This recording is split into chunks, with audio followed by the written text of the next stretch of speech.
Tonight we begin a long, calm journey into one of the most important chapters in human history. And before we start, I want to welcome you to the Sleeping Radio channel. Let your breathing slow down as the lights dim around you, and let this gentle story guide your thoughts into a peaceful night. Our path tonight leads us to the ancient city of Constantinople, a city whose story stretches across more than 1,000 years of memory and conflict. It was a place where empires rose and empires fell, and where the world of the East touched the world of the West with both tension and wonder. As you settle down and prepare to sleep, imagine the soft echo of waves touching old stone walls, and imagine the gentle glow of lanterns along narrow Byzantine streets. Let time move slowly as we step into the year 1453, and let your mind drift through the calm shadows of a world that was about to change forever. The Eastern Roman Empire, once powerful and vast, had become only a shadow of its former greatness, and Constantinople remained its last shining jewel, standing alone against the passing centuries. Its walls had survived armies, kings, and endless storms, and for 1,000 years they protected a civilization that held onto its faith and heritage. But outside those ancient walls, new powers were rising across the world, and none rose faster or stronger than the Ottomans, guided by a young, ambitious ruler named Mehmed, known to history as the Conqueror. He was only 21 years old, but carried the dreams of an entire empire on his shoulders, and his vision was clear and unshakable as the dawn of a new world. He believed that Constantinople was the key to the future of his people, and he believed that fate itself had directed him toward the gates of this city. Inside the city, life moved slowly, as if time itself hesitated to disturb its quiet streets, and the people lived between hope and fear, knowing that the world outside was changing faster than they could understand. The emperor at the time, Constantine the 11th, was a man of duty and patience, and he carried the heavy burden of defending a city with too few soldiers and not enough supplies. He walked through the halls of the palace with thoughts as heavy as ancient marble, and he knew well that the eyes of history were turning toward his final stand. The air in the city was filled with prayers whispered in darkened churches, and every candle seemed to flicker with the uncertainty of the days to come. Yet even in those tense moments, there was a quiet beauty in the lives of ordinary people, and in the soft songs of merchants and sailors who had seen the city through both triumph and sorrow. Outside the walls, Mehmed prepared his armies with calm determination, and his camps stretched across the hills like shadows waiting for sunrise. The sound of hammers striking iron echoed across the plains, and the Ottomans worked day and night building weapons, towers, and plans for the siege. Among these weapons stood something the world had rarely seen before: a massive cannon forged by a skilled engineer named Urban, and its purpose was simple: to open the ancient gates of Constantinople. The great cannon rested like a sleeping giant across wooden supports, and soldiers whispered stories about the power it would unleash when the moment arrived. As the Ottomans prepared, the Byzantines strengthened their own defenses with whatever they had left, and every citizen, from young men to old craftsmen, worked together, repairing walls and gathering supplies. The tension between the two worlds grew like a silent storm, and in the cold nights both sides looked toward the horizon, knowing that the final clash was approaching. Seabirds circled above the Golden Horn, unaware of the fate that loomed over the city, and the waters below remained calm, as if nature refused to mirror the rising fear of humans. Let your breathing soften as we continue our journey, and allow the gentle unfolding of this story to guide you deeper into rest. For before the cannons roared and the armies collided, there were moments of stillness, And we will step into those moments, now letting the past open quietly before us. The days before the siege carried a strange silence over the land, and even the wind seemed to move carefully as if respecting the weight of the moment approaching. Inside Constantinople, families gathered in their homes, speaking softly about their memories of the city, and parents tried to comfort their children with gentle stories of better times. Merchants closed their shops earlier than usual, feeling a quiet unease in the air, and the narrow streets echoed with steps that hurried more than they once did. The great Basilica of Hagia Sophia glowed with candlelight through the long nights, and priests spent hours in prayer, asking for strength, guidance, and mercy. The emperor walked through the city walls, inspecting every corner, every stone, and every soldier, and though he carried worry in his heart, he stood with calm dignity before his people. Beyond the walls, the Ottoman camp stirred like a vast living sea, and every morning the sun rose over thousands of tents, lining the hills in disciplined rows. Mehmed surveyed the city from a high ridge with thoughtful eyes, and he knew that this siege would be the test of his life, shaping the destiny of his empire. He issued clear orders, preparing his commanders for a long and difficult operation, and each order echoed through the ranks, like a ripple through the calm surface of water. The massive cannon Urban had crafted was moved into position with great care, and dozens of oxen strained to pull the heavy structure across the fields toward the front lines. Soldiers hammered iron fittings and strengthened wooden frames, and the ground beneath them trembled with each metallic strike. At night, the Ottoman camp glowed faintly with scattered fires, and soft voices carried across the plains as soldiers spoke of home, family, and the unknown future. Meanwhile, the Byzantines climbed the walls to watch the enemy movements, and many stood silently, realizing they were witnessing the beginning of their city's final trial. The sea surrounding the city remained peaceful, as if time had paused its tides, and the distant stars reflected across the water with a calm that contrasted the tension on land. Among the defenders stood a group of Genoese soldiers led by a brave captain named Giovanni Giustiniani, and his arrival brought a sense of hope to the weary Byzantines. He inspected the walls with a seasoned eye, pointing out weak spots and areas in need of immediate reinforcement, and the emperor welcomed his help with deep gratitude. Together they strengthened the defenses with every resource they could find, and citizens volunteered to carry stones, timber, and supplies up the steep steps of the walls. Children watched from windows as the city prepared for the coming storm, and mothers whispered prayers over them, hoping they would sleep peacefully despite the fear outside.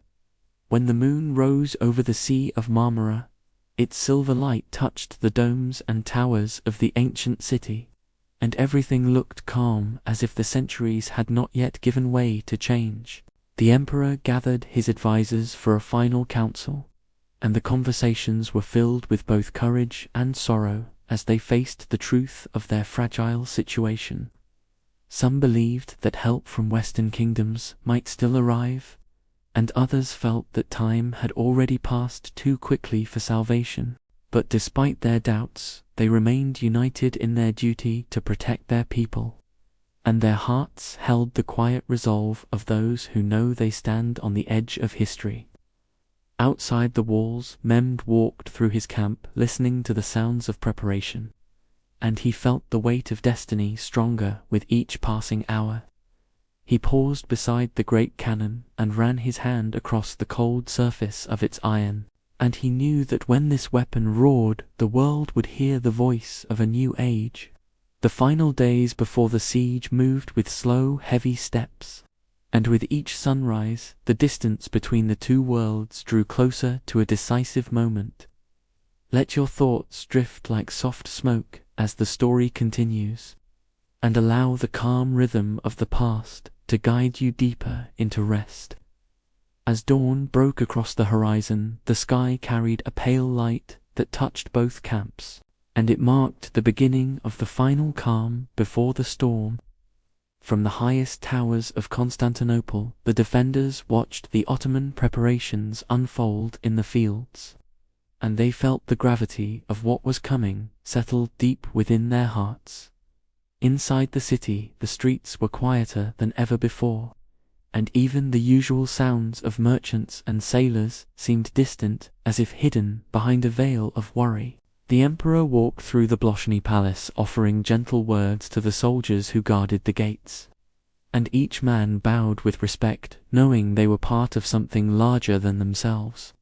Priests continued their prayers in soft voices that echoed through the ancient halls, and the scent of incense drifted gently from the windows of churches across the city.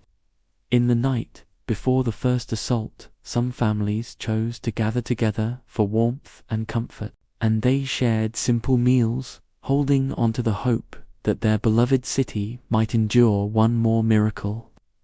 At the same time, Mehmed met with his generals in a large command tent illuminated by lanterns, and he spoke with calm confidence about strategy, timing, and the importance of discipline. His commanders listened carefully to every instruction, and they knew that the young ruler possessed a determination that burned brighter than the torches around them. The artillery was positioned across the plains with mathematical precision, and the soldiers worked tirelessly, preparing ammunition, gunpowder, and support structures for the massive cannon. Urban himself supervised the final adjustments, ensuring the great weapon was stable, and he reminded the men that its power would echo far beyond the battlefield. As the sun set, the hills around the city glowed with the orange light of countless fires, and the silhouettes of soldiers moved like quiet shadows across the land. From the walls, the Byzantines could see the lights stretching endlessly into the distance, and the sight weighed heavily upon their spirits, like a quiet reminder of the odds they faced. Yet even in the presence of such overwhelming force, the defenders held their ground with steady hearts, and their courage stood as a silent testament to centuries of tradition and pride. When the final night before the bombardment arrived, the city felt wrapped in a breathless stillness, and even the wind seemed to pause as if waiting for the first strike of iron against stone. In the Hagia Sophia, crowds gathered beneath the vast dome to seek peace, and priests offered blessings to soldiers, merchants, families, and children alike. Some wiped tears from their faces as they listened to the chants echo through the sacred space, and others simply bowed their heads, closing their eyes in quiet reflection. Outside, soldiers walked along the ramparts, checking torches, shields, and supplies, and the soft glow of moonlight shimmered across the ancient stones beneath their feet. Giustiniani and his men reinforced every section of the walls they could reach, and his voice carried confidence that gave strength to those around him. He stood beside the emperor for a brief moment, exchanging a few solemn words, and though no one heard what was said, their expressions showed a shared understanding of duty and destiny. Beyond the walls, Mehmed climbed a small hill overlooking the city in the dark, and he watched the silhouette of Constantinople rise like a giant shadow against the night sky. The distant domes, towers, and walls seemed timeless, as if carved from the very fabric of history, and Mehmed felt both respect and resolve as he prepared to reshape the world.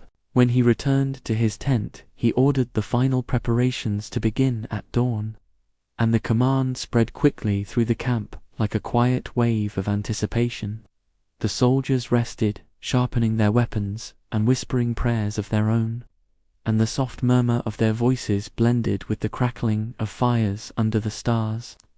Inside the city, the emperor stood upon the walls, looking toward the Ottoman camp, and with a steady breath, he accepted the fate that awaited them all. As the night moved into its final hours, the world seemed to hold its breath, and the coming sunrise would mark the beginning of a siege that would change the course of history. Let yourself drift deeper into calm as we continue through the early days of the siege. When the first light of morning touched the land, a deep rumble moved through the Ottoman camp, and soldiers rose to their feet, knowing the moment they had prepared for had finally arrived. The great cannon stood silently in the cool air like a giant waiting to awaken, and Urban gave his final instructions to the crew who gathered around the immense weapon with steady hands. Across the plains, the sound of drums began to echo through the mist, and their slow rhythmic beat signaled the start of the siege that would test the strength of both empires. On the walls of Constantinople, the defenders tightened their grips on shields and spears, and they watched as the Ottoman artillery crews moved with careful precision. The emperor stood beside Giustiniani, observing every detail with unwavering calm, and the two men shared a silent nod, acknowledging the gravity of the moment.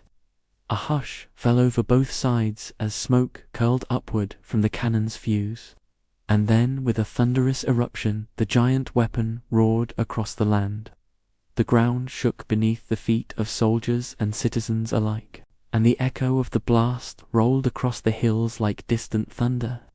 The first massive stone shot hurtled through the air, leaving a trail of dust behind it, and it crashed into the ancient walls with such force that the city trembled.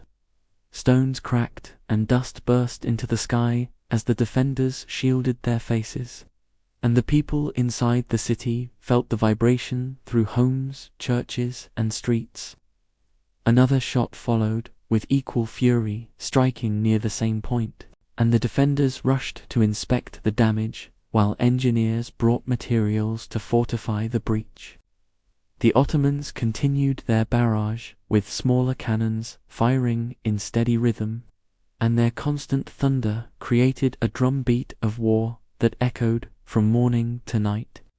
Inside the walls, men worked tirelessly, carrying stones and beams to reinforce the damaged sections, and Giustiniani directed them with sharp commands, balancing courage with precision. The emperor moved between the walls and the inner city, offering encouragement to his people, and though his face carried the weight of fear, his voice remained steady and gentle. As the day continued, the sky filled with smoke from both sides, and the heat of the sun mixed with the dust to create a haze that settled over the battlefield. The defenders shot arrows, bolts, and stones from the ramparts, and each projectile carried with it the hope of slowing the relentless advance of the siege. Ottoman soldiers pushed forward tall wooden shields to protect the engineers working near the walls, and under this cover they dug trenches and built platforms for further assaults. Throughout the day, the massive cannon fired again and again, shaking the very foundations of the ancient walls, and each blast carved deeper into the stone that had stood for centuries. Inside the city, the people prayed for strength as they felt the tremors in their homes, and children clung to their parents, seeking comfort in familiar voices. By evening, the barrage slowed as the Ottomans paused to rest their weapons and crews, and the city fell into a quiet, breathless stillness as dust settled over streets and rooftops. As night descended, the defenders lit torches along the walls and continued their repairs, and the soft glow of the flames revealed tired faces covered in sweat and dust. The emperor visited the weakest points, offering thanks to those who worked with devotion, and his presence gave courage to soldiers who feared the walls might not endure. Beyond the city, Mehmed walked through his camp, satisfied with the day's progress, and he planned the next steps, carefully knowing that every detail mattered in the long siege ahead. He studied maps under the light of a lantern, tracing the shape of the towers and gates, and he believed that with time, skill, and patience, the city would eventually fall. The moon rose high above, reflecting softly across the Golden Horn, and for a few quiet moments the world seemed to pause between the echoes of war. As the fires burned gently across the plains, both armies rested in preparation for another day. and the night held a calm that contrasted the violence of the hours before. The next morning began with a grey sky stretching silently over the land, and the mist that clung to the ground softened the shapes of armies and walls alike. As the sun slowly rose, its pale light revealed the damage from the day before, and the defenders braced themselves for another long trial beneath the thunder of cannon fire. Ottoman gunners moved quickly to prepare their positions for the new barrage, and the crews around the great cannon whispered quiet prayers before igniting the fuse. The city waited in tense silence for the first strike of the day, and when the cannon roared again, its force shook dust from the rooftops and sent the echo rolling across the sea. Chunks of ancient stone broke loose from the walls as the projectile hit, and engineers rushed forward, carrying beams, ropes, and tools to keep the structure standing. Giustiniani walked along the ramparts with calm authority, guiding his men to the most vulnerable points, and the soldiers respected his presence, knowing he gave them their best chance at survival. Archers along the towers fired down at approaching Ottoman engineers, and crossbow bolts cut through the air with sharp whistling sounds. The Ottomans advanced heavy shields called mantlets to cover their workers, and under their protection trenches deepened and siege towers grew higher. The defenders tried to slow the advance with fire arrows launched in careful arcs, and flames briefly flickered across wooden structures before being extinguished by Ottoman crews.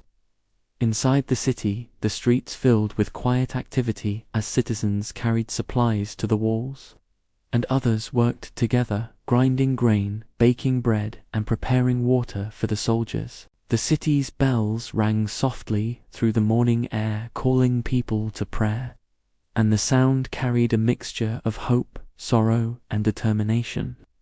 Hagia Sophia once again filled with citizens seeking comfort beneath its vast dome, and priests reassured them with calm voices, reminding them of strength found in unity.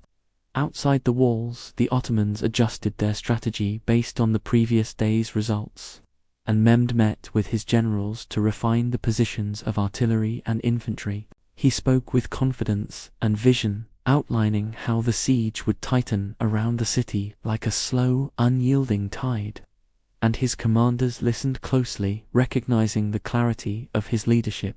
The great cannon fired again, its roar echoing across the sea walls and far beyond, and each strike deepened the growing cracks that spread across the ancient structure. By midday, smoke hovered over the battleground, creating a haze through which shapes moved like shadows, and both sides grew weary under the relentless pace of war. Still, the defenders refused to let despair overtake them as they pushed forward with repairs, and their resilience became a symbol of the city's long-enduring spirit. In quieter moments, soldiers glanced out over the Golden Horn, finding small comfort in the calm waters, and the gentle waves reminded them of a world untouched by the chaos around them. But the calm never lasted long, as another round of artillery fire shook the land, and the defenders rushed once more to strengthen the crumbling portions of the wall.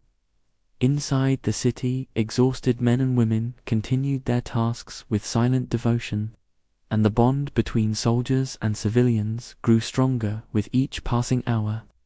The emperor visited the gates, offering words of gratitude to those who stood guard, and although fatigue weighed upon him deeply, he remained steady before his people. As the sun lowered, the sky turned red with the color of dusk, and the city was bathed in a warm glow that felt strangely peaceful despite the destruction. When the bombardment finally paused, the defenders breathed a rare sigh of relief, and they used the quiet to repair damage, gather strength, and plan for the night. Beyond the walls, Ottoman soldiers tended to their equipment and prepared new ammunition, and the rhythm of hammers striking metal continued late into the evening. The night arrived cool and still, settling over the land like a quiet blanket, and for a short time both sides rested beneath the same moon while the future remained uncertain. The new day rose with a soft, pale light that barely touched the smoke hanging above the city, and the defenders on the walls braced themselves once more for the rhythm of cannon fire. Ottoman gunners resumed their work with practiced speed, preparing the massive cannon for another round, and the smaller artillery pieces, lined across the fields, aimed steadily at the weakened sections of the walls. When the signal was given, the thunder of the cannons returned, shaking loose dust from towers and rooftops, and the stones that flew from the walls crashed into the streets below as citizens scrambled to clear debris.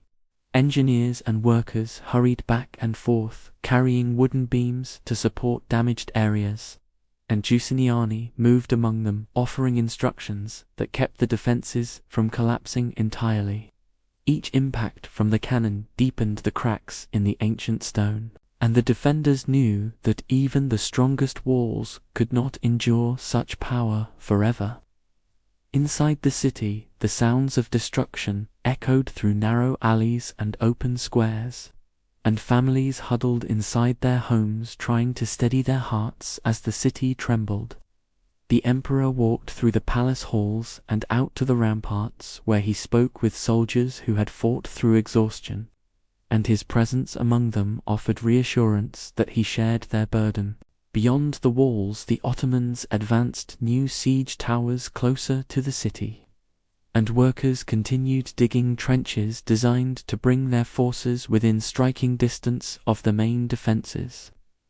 The defenders launched firepots and burning oil toward the towers in an attempt to stop their progress, and some structures erupted into flames, lighting the battlefield with sudden bursts of orange. But the Ottomans were prepared and quickly brought water and cloth to extinguish the fires. And under this steady discipline, the towers moved close enough to threaten the ramparts. Archers from both sides exchanged volleys that darkened the sky for brief moments, and the clash of metal on shields echoed across the field as arrows struck their marks. The sea remained calm as ships from both sides watched the battle from a distance, and the chain stretched across the Golden Horn continued to prevent the Ottoman fleet from entering the inner waters. This obstacle frustrated Mehmed, who knew the city relied heavily on access to the sea, and he began planning a bold maneuver that would change the course of the siege. While the cannons continued their assault, he met with his admirals to discuss moving ships across land. And though the idea sounded impossible, his commanders knew better than to doubt his ambition. Preparations began in secret at the edge of the Ottoman camp, where logs were placed along a carefully prepared path, and soldiers coated them with grease to reduce friction for the ships that would soon follow. Meanwhile, inside the city, the defenders noticed unusual activity on the hills but could not yet understand its purpose, and their attention remained focused on the constant barrage at the walls. As evening approached, the Ottomans increased the intensity of their attacks, and the defenders worked relentlessly to keep the breaches from widening into fatal openings.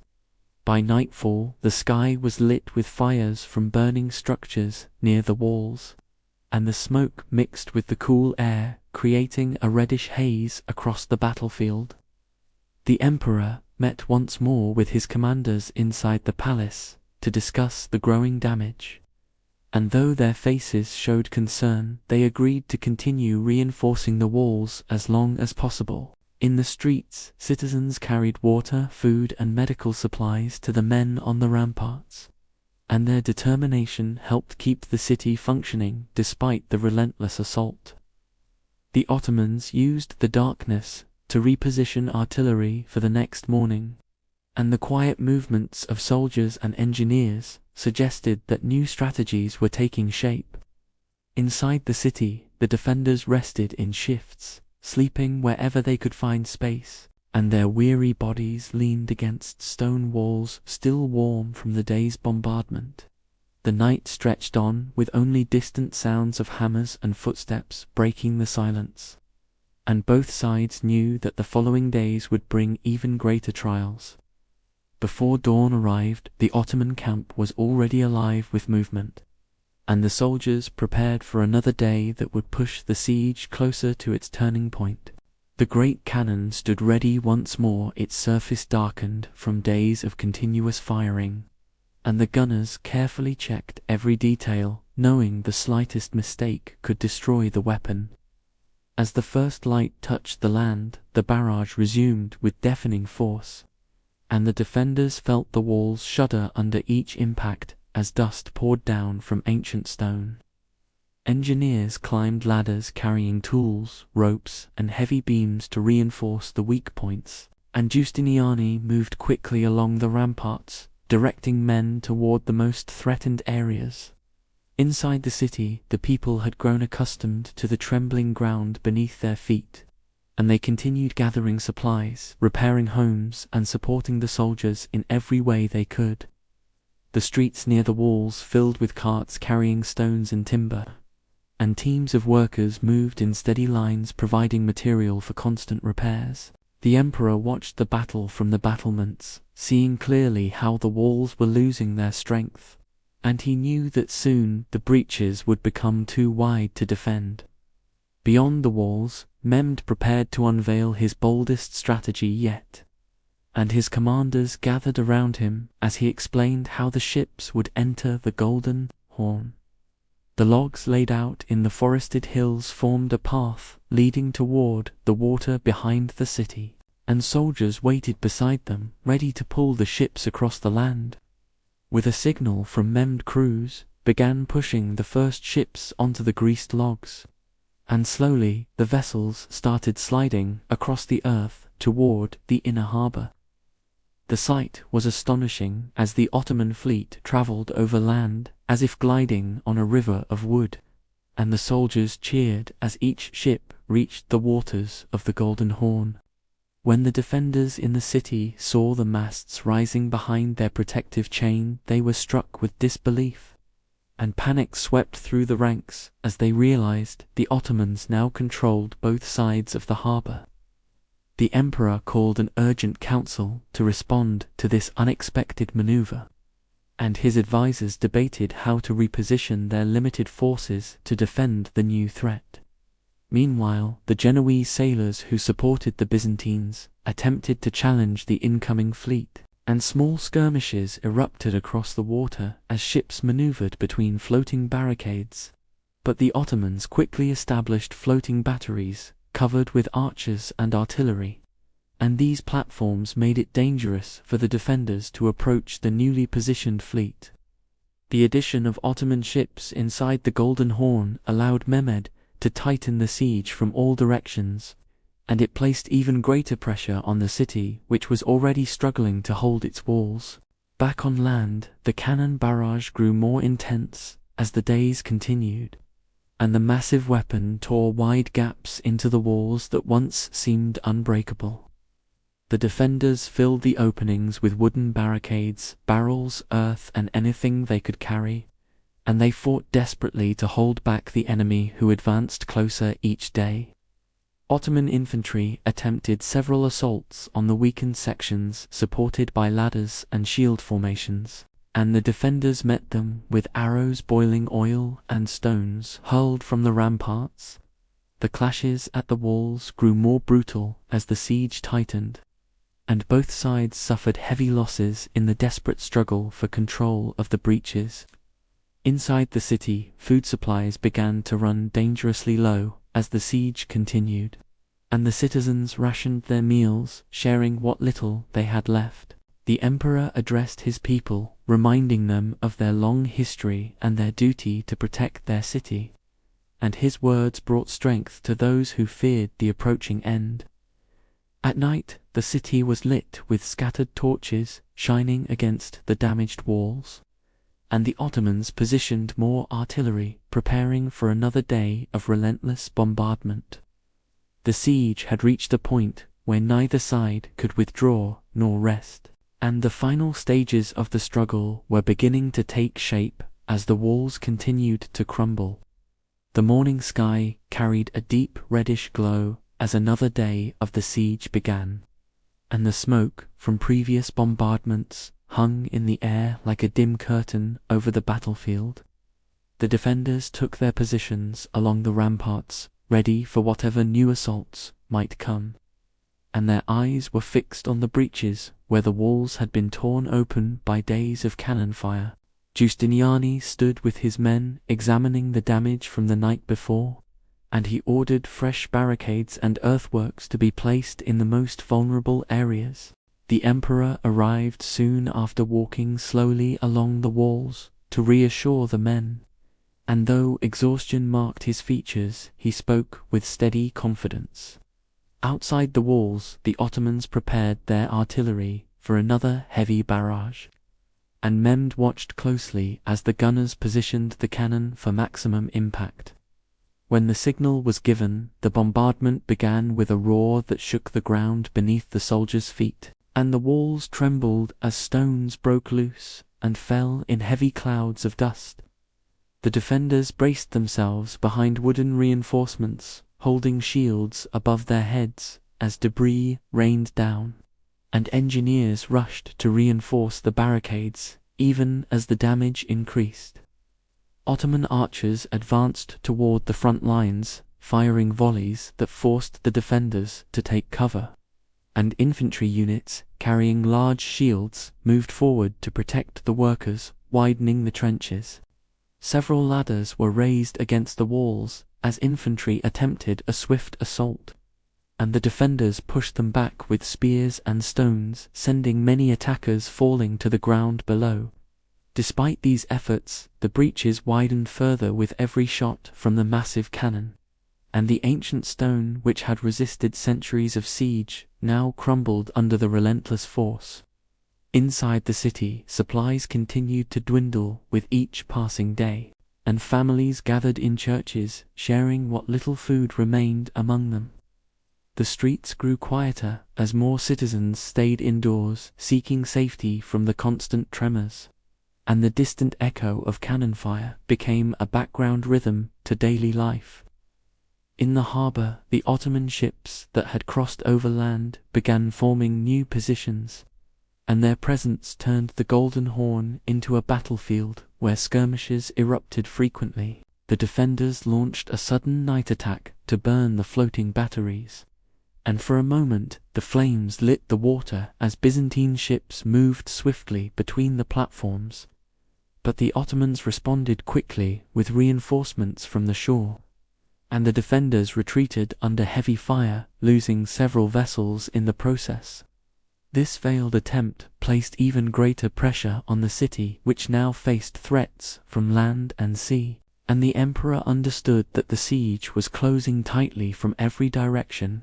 Mehmed inspected the Ottoman lines and was satisfied with the progress of his armies, and he urged his commanders to maintain pressure without giving the defenders any chance to recover.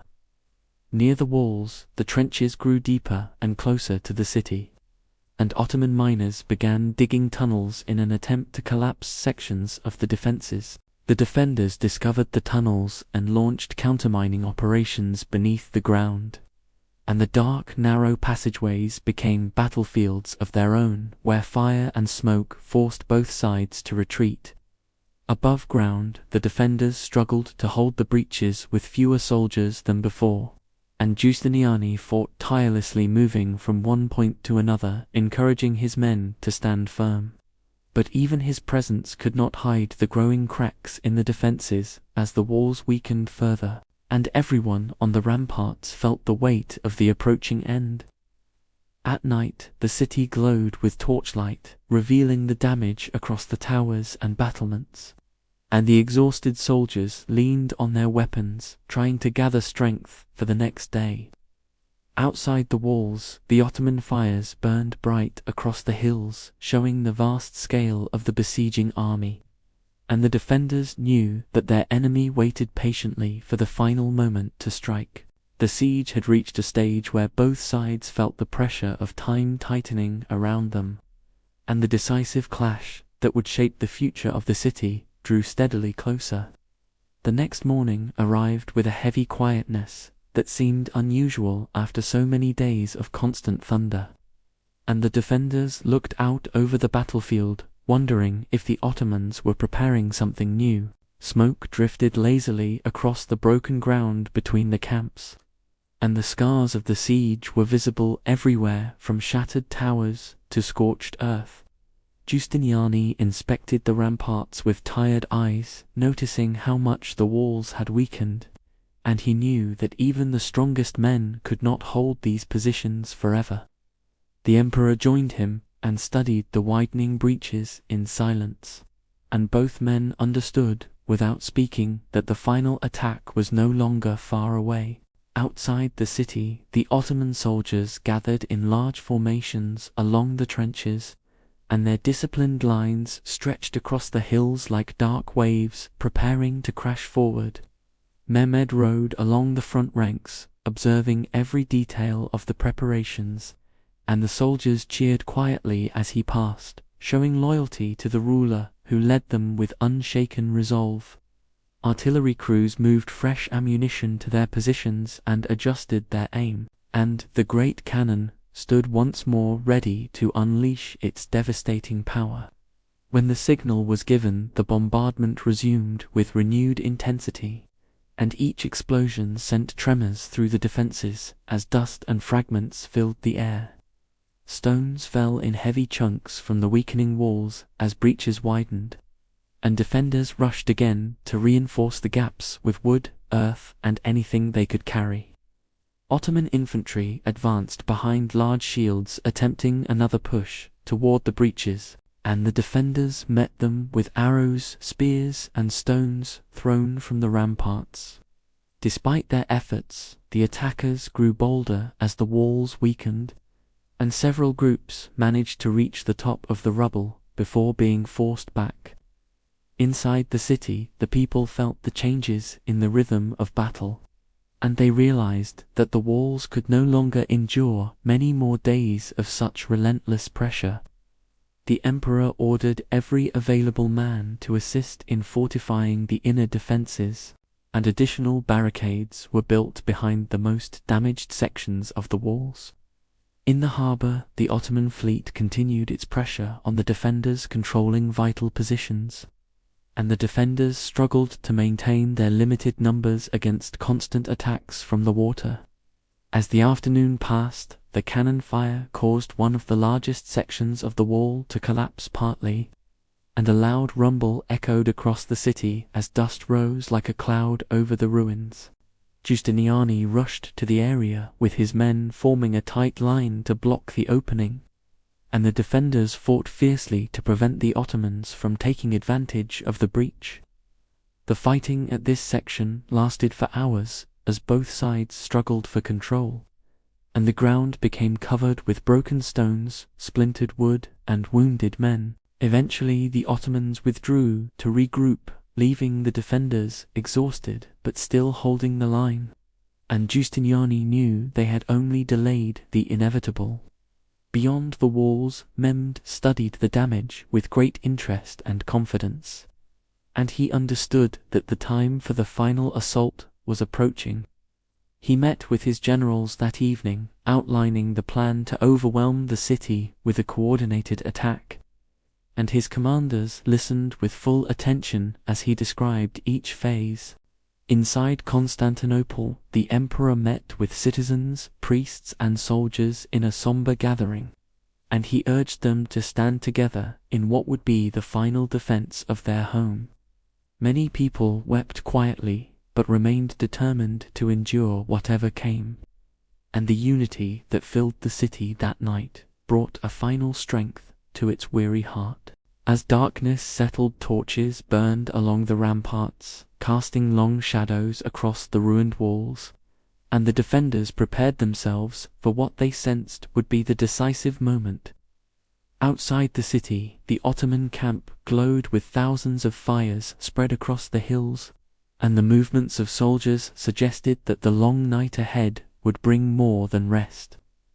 As night deepened, the sounds of preparation echoed through the Ottoman camp, and soldiers moved in organized lines, gathering weapons, shields, and ladders for the final assault.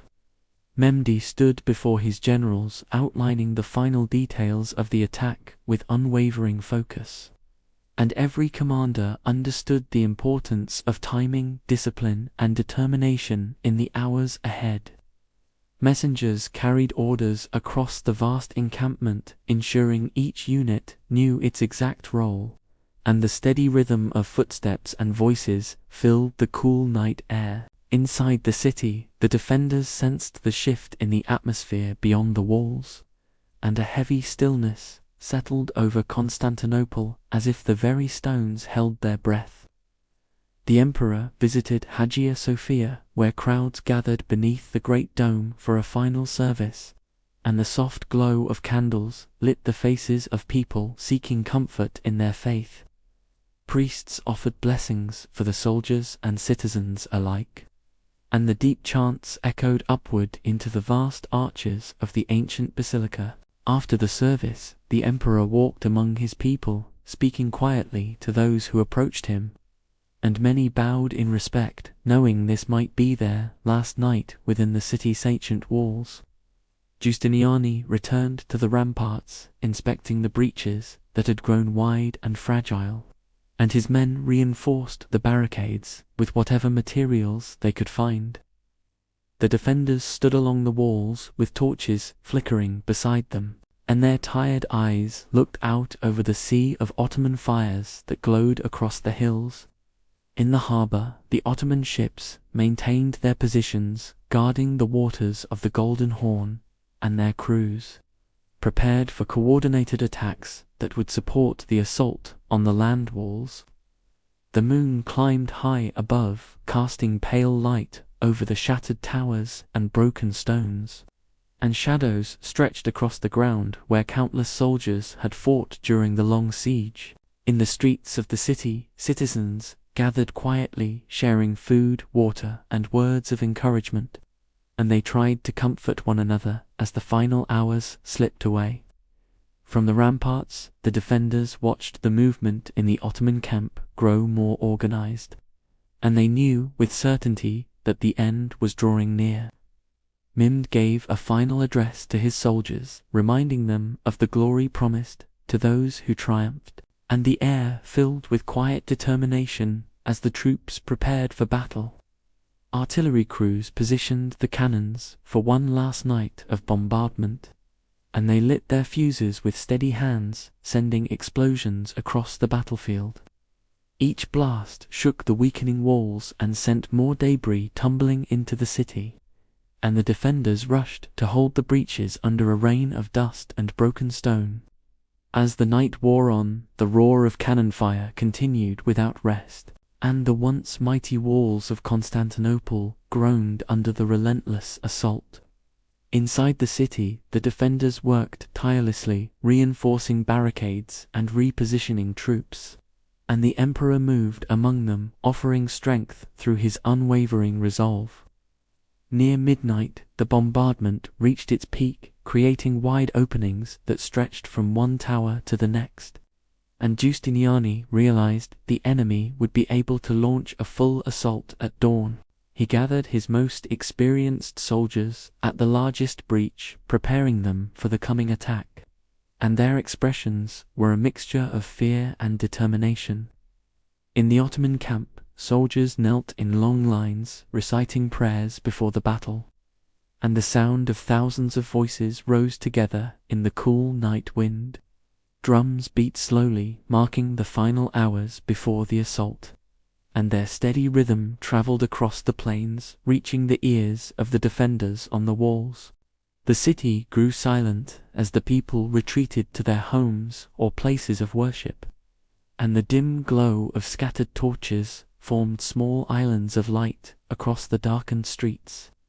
The defenders tightened their armor and checked their weapons one last time, and each man understood that the rising sun would bring the final struggle for their ancient home. The final hours of darkness passed slowly as both armies prepared for the moment they had awaited, and a deep tension wrapped itself around the land like a tightening cord. From the ramparts, the defenders watched the faint stirrings of movement in the Ottoman camp, and they gripped their weapons firmly, knowing dawn would bring the decisive assault. Giustiniani positioned his strongest units at the largest breaches where the walls had suffered the greatest destruction, and he instructed them to hold the line at all costs, no matter how overwhelming the attack became. The emperor joined him, standing beside the rubble that once formed proud towers of the ancient city, and in the dim torchlight the two leaders shared a quiet moment of resolve. Inside the city, scattered lights flickered from windows where families whispered final prayers, and mothers held their children tightly, hoping for a miracle that might save them from what lay ahead. The distant beat of Ottoman drums grew louder as the night reached its final moments, and the slow rhythm echoed against the walls, reminding the defenders that time was running out. In the Ottoman camp, thousands of soldiers formed into organized ranks stretching far across the fields, and their armor glinted faintly under the pale starlight. Men rode along the front lines, observing the disciplined formations with satisfaction, and he spoke brief words of encouragement to the units he passed. He knew the assault had to be swift, decisive, and overwhelming, and every step of his plan had been prepared with careful precision over the long weeks of the siege. A signal torch rose in the Ottoman camp, marking the final minutes before the attack, and commanders repeated the orders down the lines, ensuring every soldier knew when to advance. On the walls, the defenders braced themselves behind shields and barricades, and the torches flickered in the cold pre-dawn wind as they waited for the first move. The city seemed to fall into complete silence, as if listening to the heartbeat of fate approaching, and the defenders felt their hearts pound as the tension grew heavier. Across the field, the Ottomans raised more torches, forming bright lines of light that stretched toward the city, and the soldiers stood ready, waiting for the final command. The first assault began with the blast of horns echoing across the plains, and Ottoman infantry surged forward through the trenches carrying ladders and shields. They advanced in waves, their footsteps turning the earth beneath them into a steady rumble, and the defenders responded with arrows, bolts, and stones hurled from the ramparts. The clash at the breaches erupted with sudden fury as the first wave of attackers reached the rubble, and shields collided, spears struck, and shouts filled the air. Giustiniani led his men from the front, blocking the opening with unwavering determination, and his soldiers fought fiercely to keep the attackers from pouring into the city. Ottoman archers fired from the rear, sending volleys over the heads of their own infantry, and many defenders were forced to retreat behind the barricades to avoid the deadly rain. Yet the defenders counterattacked with sudden bursts of strength, pushing the first wave back down the broken stones, and their courage briefly halted the progress of the assault. A second wave advanced moments later, carrying heavier shields and supported by elite units, and the fighting intensified as fresh attackers threw their weight against the exhausted defenders. Inside the city, runners carried messages between commanders and soldiers, and the narrow streets filled with the sound of footsteps as reinforcements moved toward the breaches. The emperor traveled once more to the most threatened points, offering words of support to the men holding the lines, and his presence renewed their resolve even as the situation grew more desperate. Ottoman engineers pushed forward smaller cannons to fire directly into the breaches, and explosions tore apart wooden barricades, scattering debris across the defenders. The fighting became so close that soldiers battled with swords, knives, and even their hands, and every inch of the rubble was contested with relentless struggle. Still, despite the ferocity of the attack, the defenders held their ground with remarkable resilience, and for a moment it seemed they might endure another day. The second wave of attackers pressed hard against the defenders holding the breaches, and the sounds of steel striking steel filled the air as both sides fought with desperate strength. Giustiniani moved across the rubble, directing his men wherever the pressure grew the heaviest, and his presence gave the defenders the courage to push back even when they were exhausted. Ottoman commanders urged their troops forward, shouting orders above the chaos, and more ladders were raised against the remaining sections of the walls. The defenders knocked several of them down, sending attackers crashing into the trenches below, and shattered wood scattered across the battlefield as the fighting intensified. The third and most powerful wave approached, carrying the elite Janissary units, and their disciplined ranks advanced steadily through the smoke and dust. Mehmed watched from a nearby ridge, waiting for the moment when the Janissaries would strike at the heart of the breach, and he felt certain that this attack would decide the fate of the city. Inside the walls, reinforcements rushed toward the largest breach to support Giustiniani's men, and the narrow streets echoed with hurried footsteps as soldiers moved into position. The defenders met the Janissaries with fierce resistance, blocking the breach with shields and spears, and the two forces collided with tremendous force, sending men stumbling back on both sides. The Janissaries fought with precision, moving in tightly coordinated formations, and their relentless pressure pushed the defenders toward the inner barricades. In the midst of the chaos, a cannon blast struck near the barricade, sending fragments of stone and wood across the defenders' ranks, and several men fell wounded as dust filled the air. Giustiniani himself was struck by flying debris that pierced through his armor, and the intense pain forced him to stumble back from the front line. His men saw him fall and rushed to pull him away from the fighting, and the defenders felt a wave of panic as word spread that their strongest leader had been gravely injured. The emperor hurried to the scene, hoping to stop Giustiniani from leaving his post, and he pleaded for him to stay, but the wound was too severe to ignore. Giustiniani was carried toward the inner city seeking treatment, and the defenders who had relied on him felt their morale weaken as he disappeared from sight.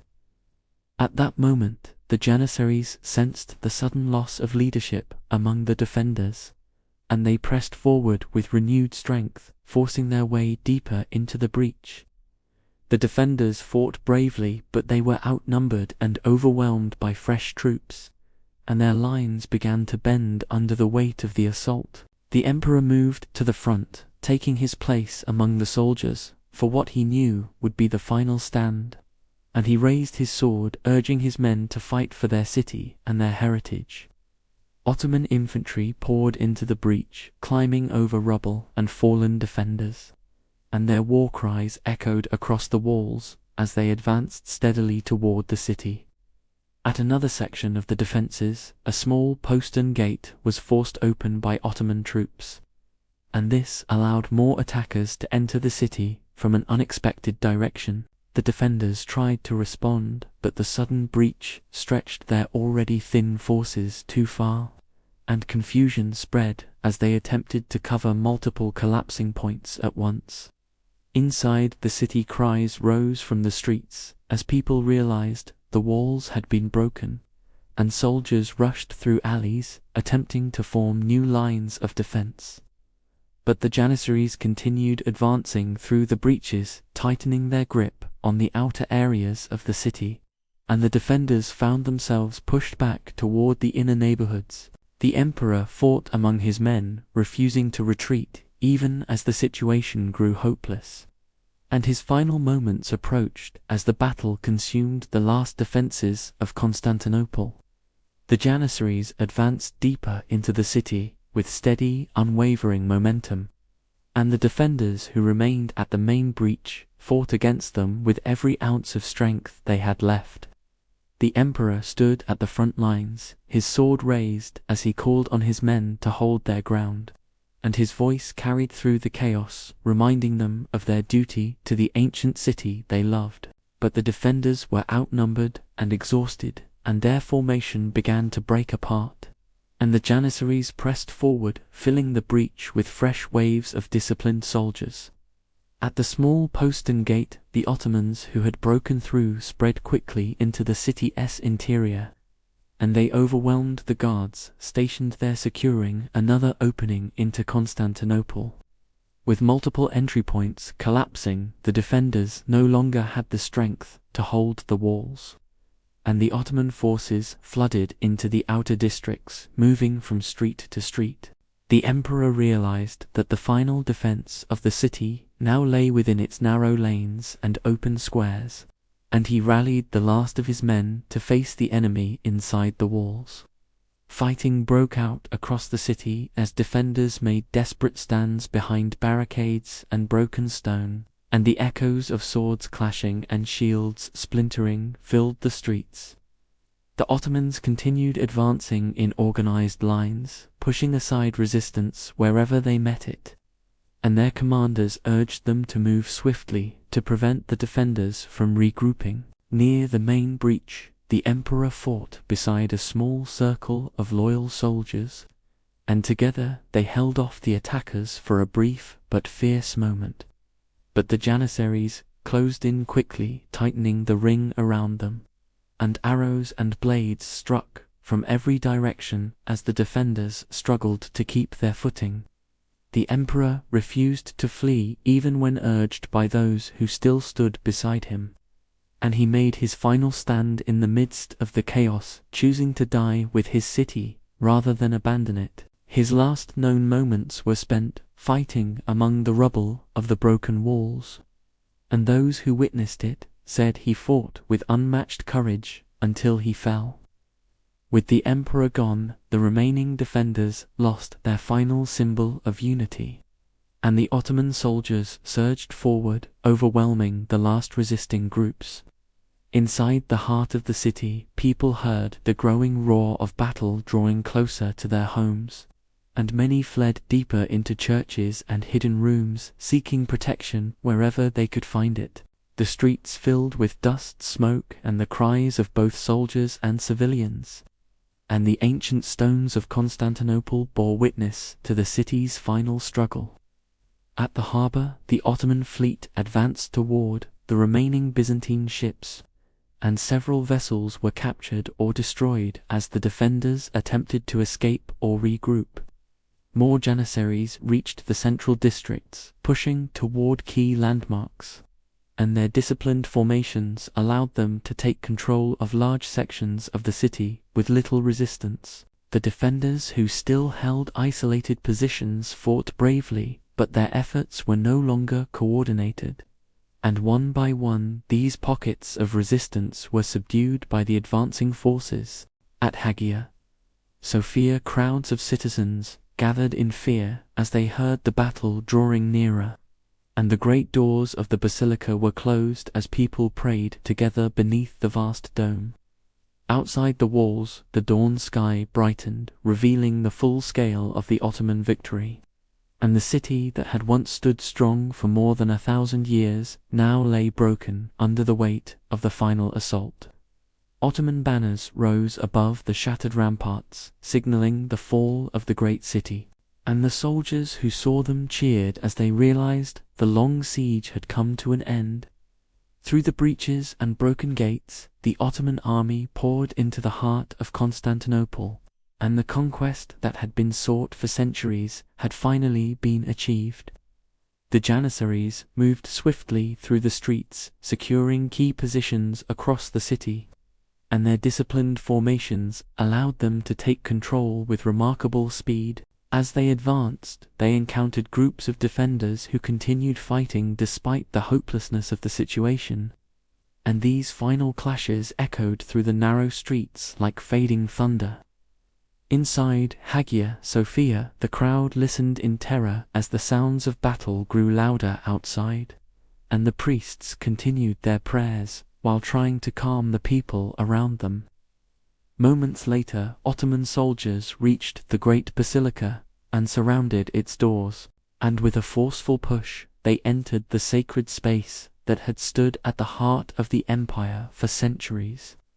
The people gathered inside watched as the Janissaries flooded into the building, and fear and silence spread through the vast hall as the soldiers moved among the crowd.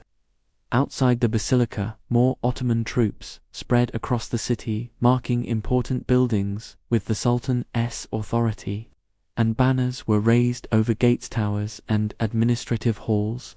In the palace district, the remaining guards attempted a final stand near the entrances, and though they fought with courage, they were quickly overcome by the advancing Janissaries. The palace itself fell soon after as the Ottoman forces secured the walls and courtyards, and the ancient home of emperors passed into new hands after more than a millennium. Across the city, smoke rose from areas where fighting had been most intense, and the distant sound of weapons gradually faded as resistance collapsed in every district. Mehmed approached the city, slowly accompanied by his personal guard and high-ranking commanders, and he observed the broken walls and shattered gates with a sense of final triumph. As he entered through one of the breaches, the soldiers around him stepped aside with deep respect, and his horse moved carefully over the debris left from the final assault. He paused near the ruined ramparts, absorbing the sight of the city that had been the dream of so many rulers before him, and in that moment he understood the magnitude of what had been achieved. Ottoman troops guided him through the streets, now largely under control, and the remaining sounds of conflict grew faint as the city fell completely into Ottoman hands.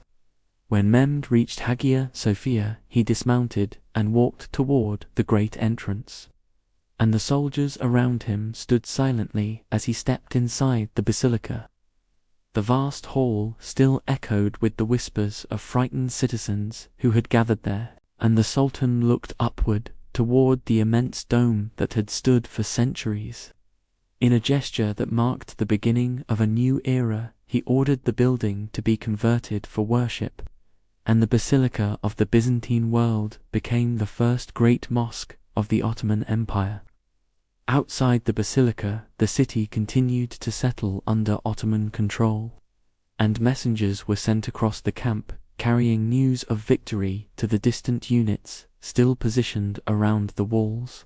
The soldiers who had fought through the siege gathered in groups, sharing the relief and exhaustion of the moment, and their voices rose together as they celebrated the long-awaited conquest. In the streets, small fires smoldered where barricades had once stood, and shattered stones marked the paths where defenders and attackers had fought. The once bustling markets lay silent under the weight of the day's events, and merchants' stalls stood empty with their goods scattered across the ground. As the sun climbed higher above the city, its light fell upon buildings damaged by the siege, and rooftops glowed softly beneath the pale morning light that marked the first day of Ottoman rule. For the defenders who survived the final assault, the city now felt unfamiliar and changed, and they moved quietly through the streets, unsure of what awaited them in the days to come. The fall of Constantinople signaled the end of the Eastern Roman Empire after more than 1,000 years, and the city that had once been the jewel of two continents now entered a new chapter under Ottoman rule. News of the victory spread across the Ottoman camp as soldiers gathered to celebrate the end of the long siege, and their voices rose in shouts that echoed across the hills surrounding the city. Inside Constantinople, the remaining defenders laid down their weapons as resistance fully collapsed, and the narrow streets gradually shifted from battle to uneasy quiet as Ottoman control expanded. Mehmed walked through the heart of the city, observing the aftermath with thoughtful eyes, and the soldiers around him maintained a respectful silence as he took in the sight of the fallen capital. He passed through open squares where the fighting had been intense only hours before, and broken shields, swords, and stone fragments lay scattered across the ground like remnants of a storm. The emperor's body was never found in the chaos of the final battle, and many believed he fell fighting among his men at the main breach. The memory of his last stand became a symbol of bravery for those who had resisted until the end. and stories of his courage would be told long after the city had changed hands. Ottoman officers began restoring order throughout the city, directing soldiers to guard important buildings and streets, and their disciplined movements helped calm the chaotic atmosphere left after the final assault. Mehmed ordered that the city's population should be protected from unnecessary harm, and proclamations were made to ensure stability during the transition of power. As soldiers secured the walls and main gates, they raised the Ottoman banners above each tower, and the sight of the flags marked the beginning of a new era for the ancient city. Inside Hagia Sophia, the crowd slowly began to leave under the guidance of Ottoman guards, and the vast hall, which had witnessed centuries of ceremonies, now marked the first day of its new purpose. Mehmed entered the basilica once again and gave thanks in quiet reflection, and his commanders observed the moment with solemn respect. The Sultan recognized the importance of the city not only as a military conquest, but as a symbol of empire, and he envisioned Constantinople rising again under new leadership and new traditions. Outside the walls, engineers began assessing the damage caused by the long siege, and plans were formed to rebuild fortifications and restore the city's defenses. The marketplaces that had once bustled with life now lay quiet with abandoned stalls and scattered goods, and Ottoman officials began organizing efforts to restore trade and order. In the surviving Byzantine neighborhoods, people cautiously emerged from their homes, and they watched the passing soldiers with a mixture of fear, curiosity, and uncertainty. Mehmed assured the population that the city would be repopulated and strengthened, and he issued decrees inviting people from across his empire to settle in the newly conquered capital. Over the next days, the city began its slow transformation from a battlefield into a functioning center of governance, and the streets cleared of rubble revealed the ancient patterns of lanes and courtyards. Ottoman architects surveyed the damaged structures and began planning repairs, and their vision aimed to honor the city's long history while shaping it for a new future. The fall of Constantinople sent shockwaves across Europe and Asia, and rulers far beyond its borders understood that the balance of power had shifted in a way that would shape centuries to come. For the Ottomans, the victory signaled their rise as a major empire with a capital that linked continents and cultures, and the sultans saw the city as the heart of a growing dominion that would stretch across vast lands.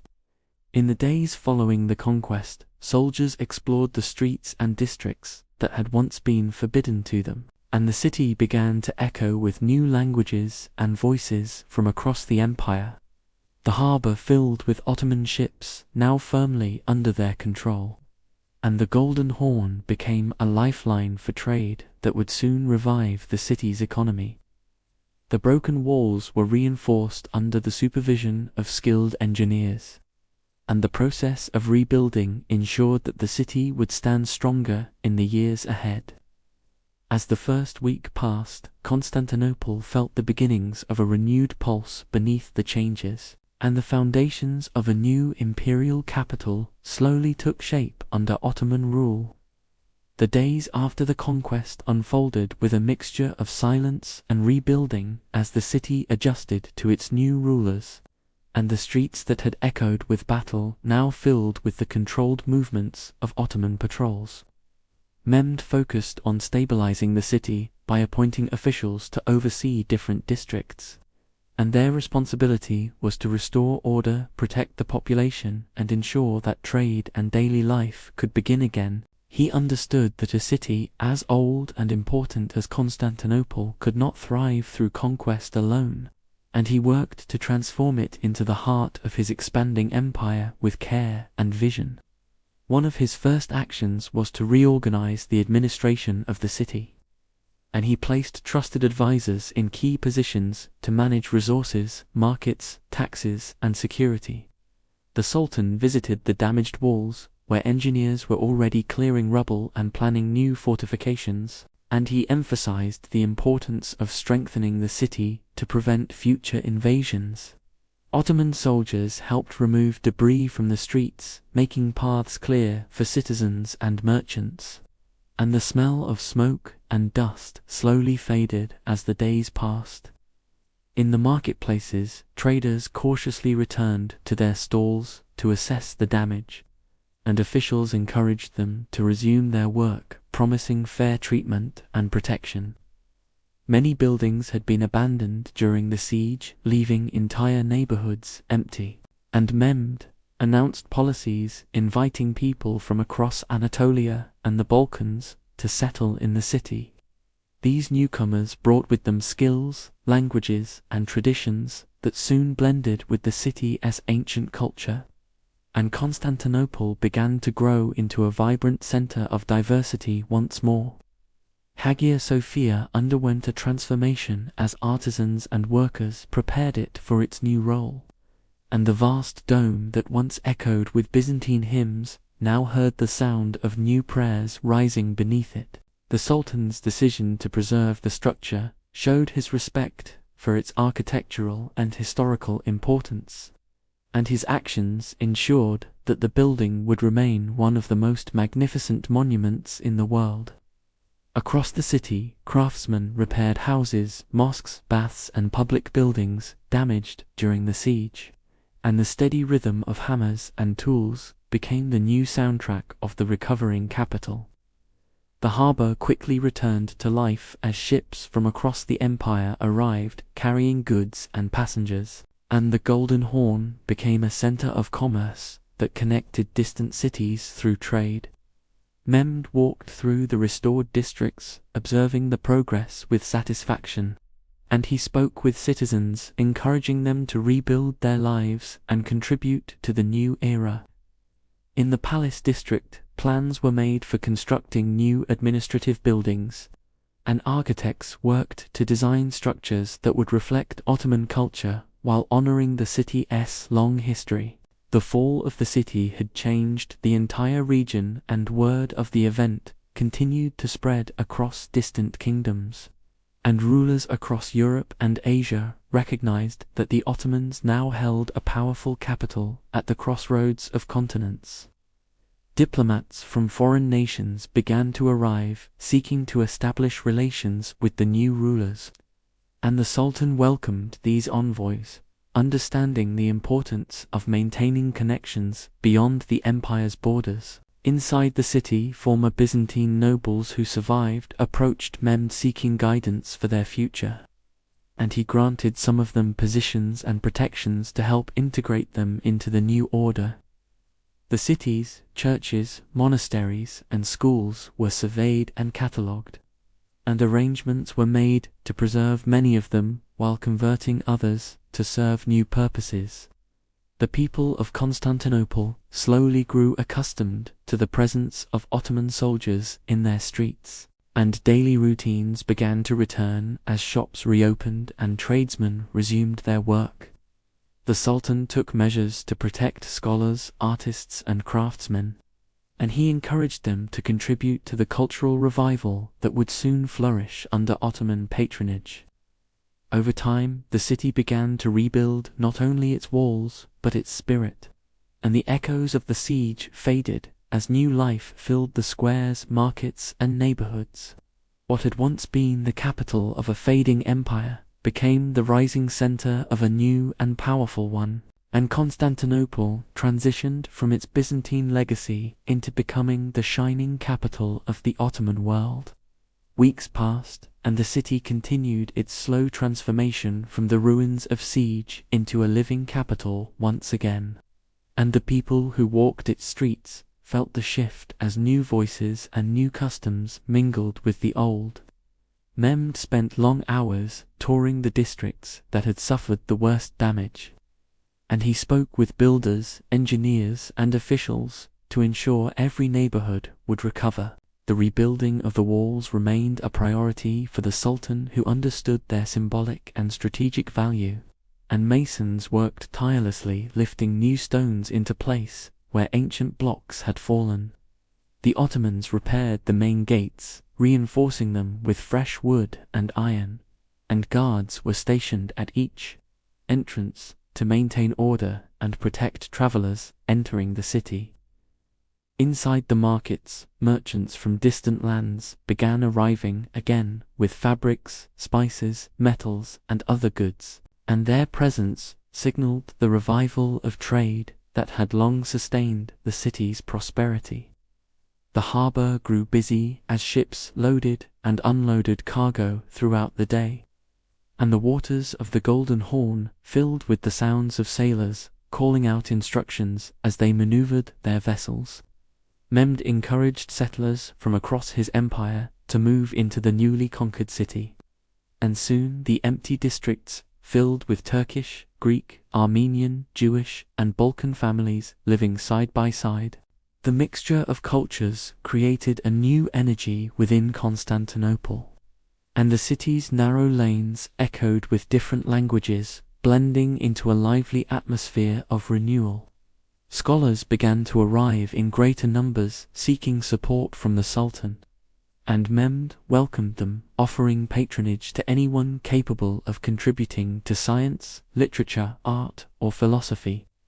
Libraries were reorganized and enriched with new manuscripts brought from across the empire, and the Sultan valued knowledge as a foundation for the greatness he envisioned for his capital. Artisans repaired fountains, baths, and public squares that had suffered neglect during the siege, and fresh water once again flowed through channels that had dried during the final days of the empire. The palace complex expanded as architects designed new halls and gardens, and the Sultan spent time overseeing these projects, ensuring that the capital reflected the majesty he desired. Beyond the city walls, farmland that had been damaged during the siege was restored, and farmers returned to the fields planting crops that would feed the growing population.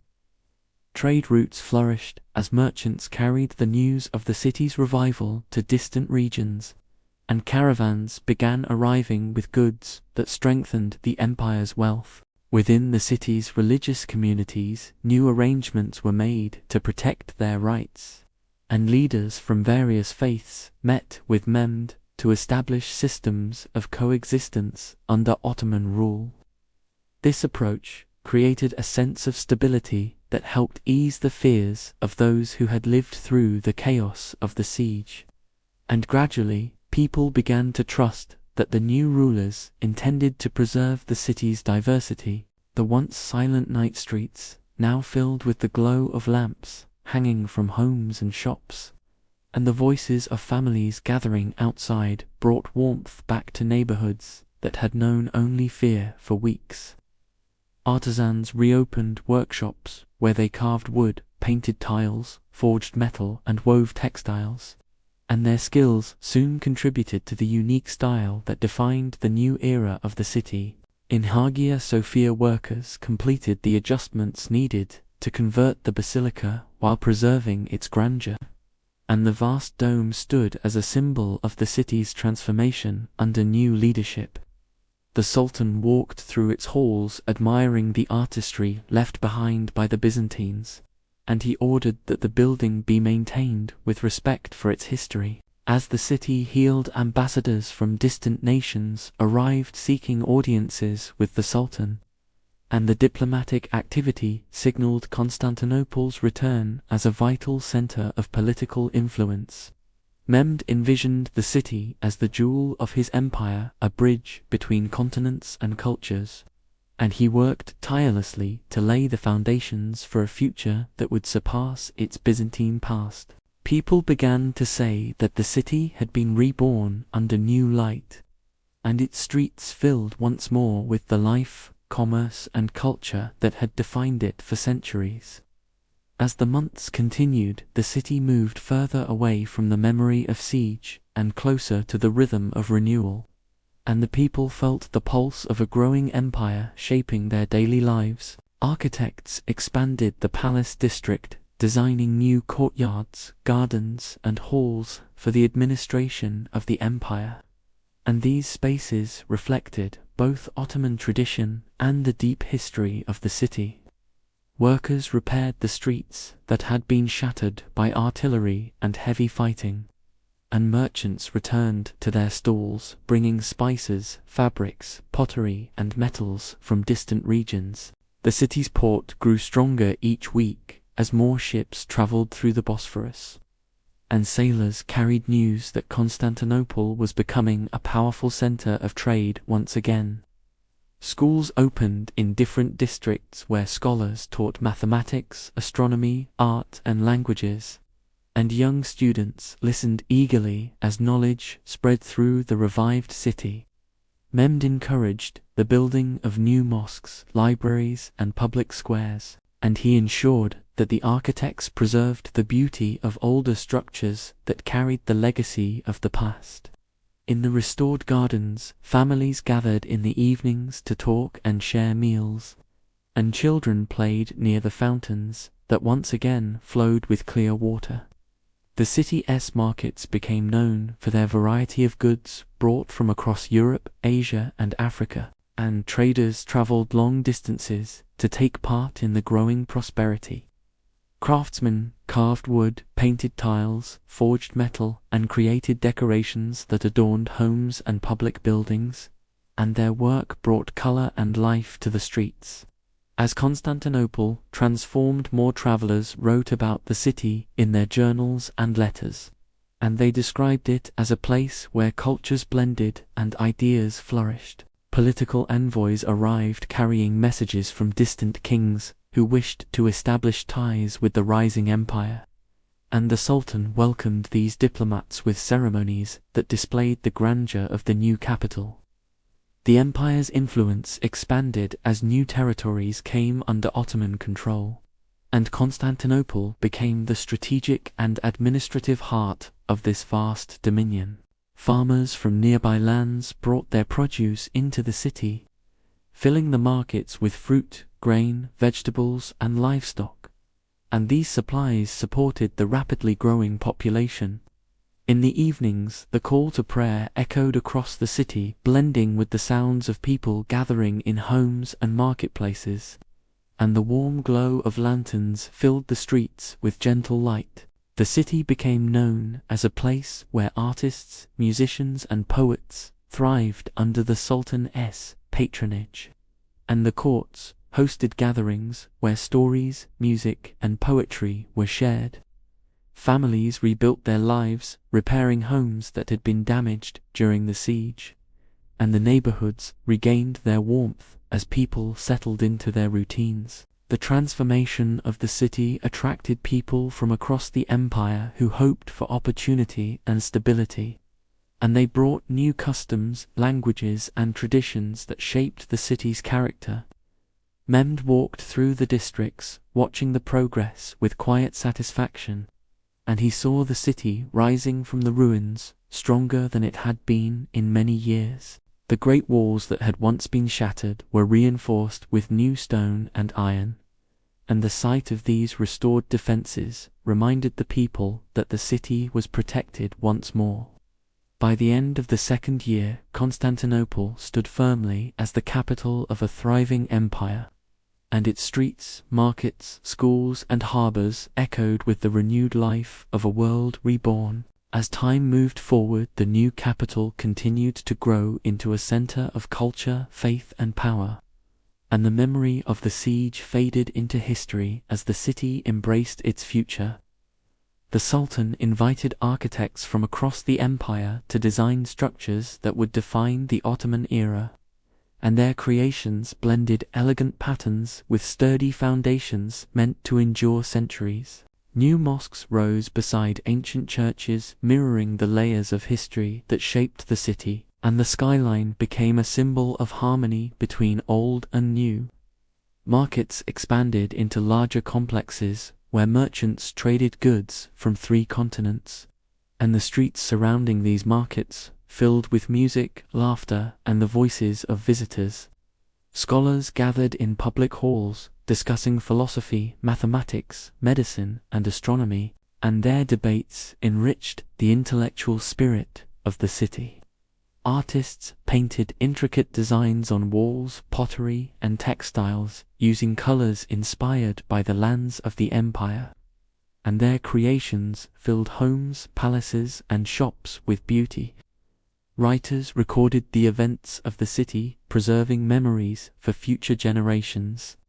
And their work ensured that the fall and rebirth of Constantinople would never be forgotten. In the harbor, massive ships carried grain, spices, fabrics, and metals along trade routes that connected distant kingdoms. And sailors brought stories of places far beyond the empire's borders. The Sultan continued to strengthen the city's defenses, expanding fortifications along the coastline and gates. And these improvements protected the capital from future threats. The growing population created new neighborhoods, where families lived in homes built with both Byzantine and Ottoman styles, and their daily routines blended traditions from many cultures. Religious leaders from different communities worked with the new government to maintain peace, and the city became known as a place where people of diverse faiths lived side by side.